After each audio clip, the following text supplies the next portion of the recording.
en actividad, y eso le suscitó pues qué había ocurrido allí, y empezó a estudiar sobre la vida y sobre el origen de la vida. Sus trabajos, sus investigaciones fueron de tal calidad que el entonces presidente de la Academia de Ciencias de Francia, Etienne-Jules Maguey, se interesó por él y le facilitó todo el acceso a los centros de investigación más importantes de la época. Este interés le granjeó el respeto y la credibilidad al joven René Quinton, y de tal forma que cuando escribió su obra fundamental, que es El agua de mar, el medio orgánico, se la dedicó a su mentor. La obra de René Quinton, y esto ya es lo más importante quizás, retoma el concepto de medio interno desarrollado décadas antes por Claude Bernard, realmente el padre de la fisiología, y que lo bautizó como medio vital.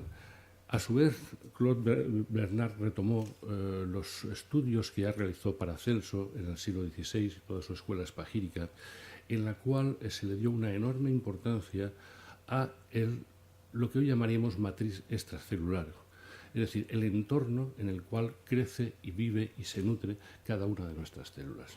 Luego haremos más hincapié en este aspecto.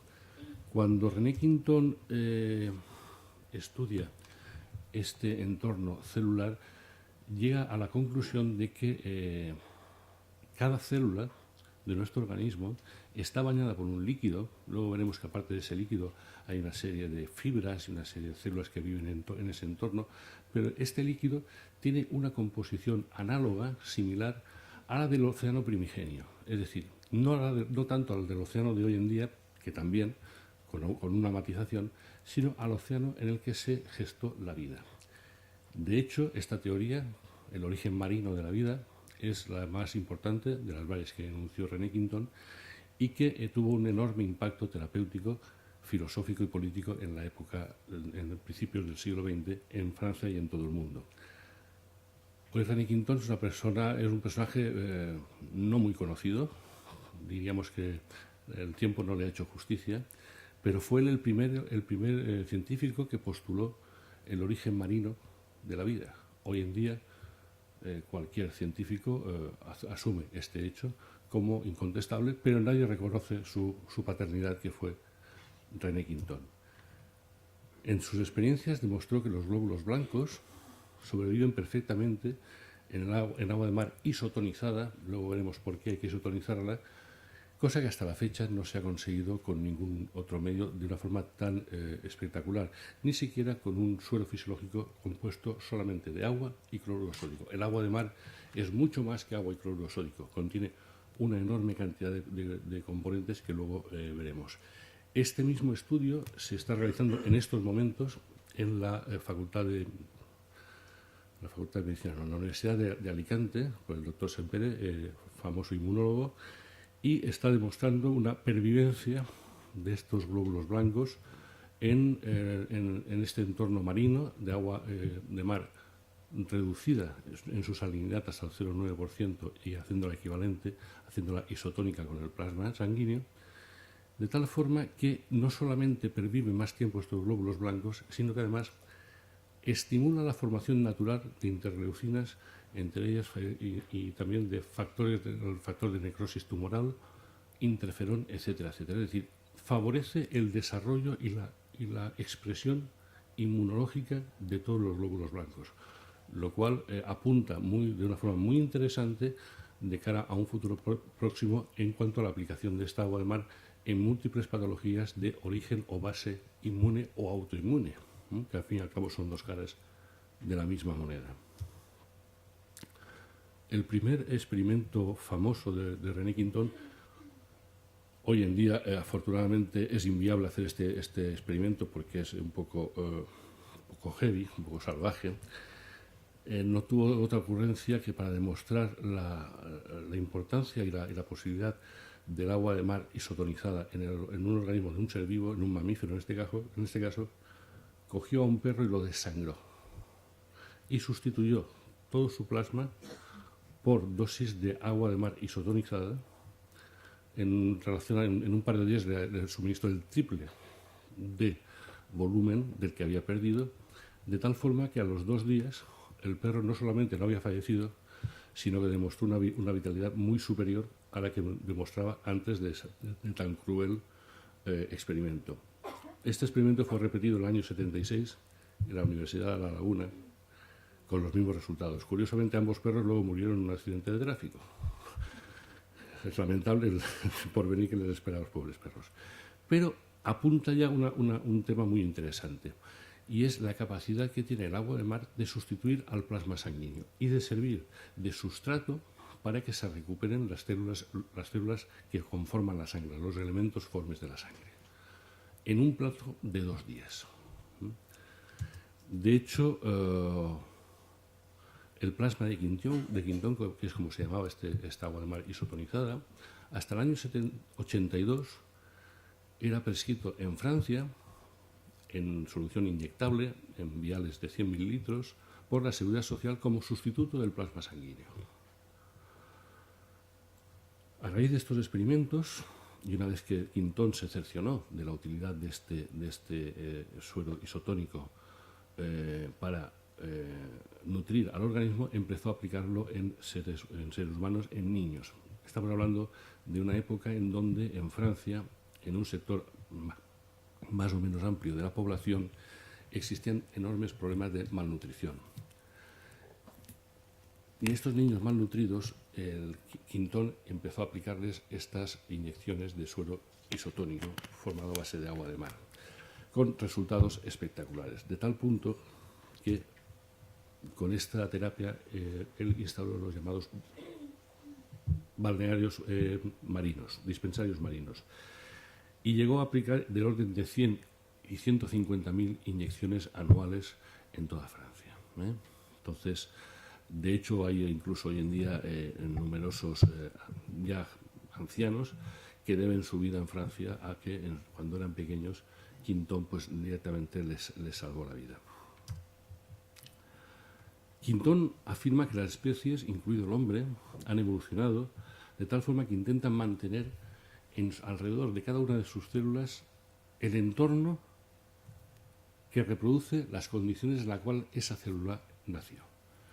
Ello supone un enfoque evolucionista, pero radicalmente diferente al de Darwin, porque Darwin basa la evolución en la aleatoriedad, en la accidentalidad de las mutaciones y la capacidad de estas mutaciones por adaptarse a un entorno.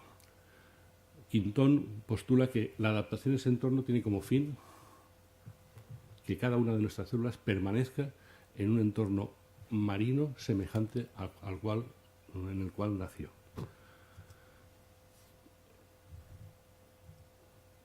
La evolución sigue así el principio de adaptarse para que nada cambie. La vida nacida en el mar es, y esto es muy importante, está condicionada por lo que había en el mar en aquella época. Y esto es inevitablemente así. Es decir, el metabolismo de una célula que nace en un entorno marino está limitada por los nutrientes que es capaz de absorber de ese entorno marino. Si hay un nutriente vital y no está en el entorno marino, lógicamente esa línea filogenética desaparece, no puede acceder a ello. Todo lo que necesita la célula tiene que estar forzosamente en ese entorno marino. Y todo el metabolismo que se ocurre dentro de la célula se ocurre también en un entorno acuoso, es decir, nada que no sea soluble, más o menos soluble en agua, puede formar parte del metabolismo. Y esto condiciona toda la evolución posterior. De hecho, hoy en día se postula que todos los seres vivientes procedemos de un único microorganismo primigenio, un tal llamado LUCA. Sí, el primer ser vivo común, en siglas en inglés. Y esto es tan así porque en ese entorno marino existe una enorme cantidad de productos, de elementos que lo conforman. En un estudio realizado en el año 2008 en la Universidad de Alacant, se demostró que cada ampolla de 10 centímetros cúbicos de agua de mar, de Quintón, tiene hasta 78 elementos de la tabla periódica de Mendeleev. Aquí los tenemos todos. Los que veis en rojo no se analizaron porque son el carbono, nitrógeno, oxígeno, flúor y cloro, que son tan abundantes en el agua de mar que consideramos que no era necesario demostrar su existencia. Y luego, en diferente graduación, veis los que están coloreados, están todos presentes. en mayor o menor cantidad. Y los blancos, en su mayoría, son elementos artificiales, excepto el PM, este PM que hay aquí, que es el praseomidio, el tecnecio, que es artificial, pero de los que están de forma natural en nuestro entorno, prácticamente todos ellos están disueltos en el agua de mar. De tal forma que cuando administramos una ampolla de agua de mar, estamos administrando un pool de elementos que son aquellos que son necesarios para el metabolismo básico de cada una de nuestras células. Las ampollas isotónicas aportan esta misma cantidad de elementos, pero de una forma más diluida.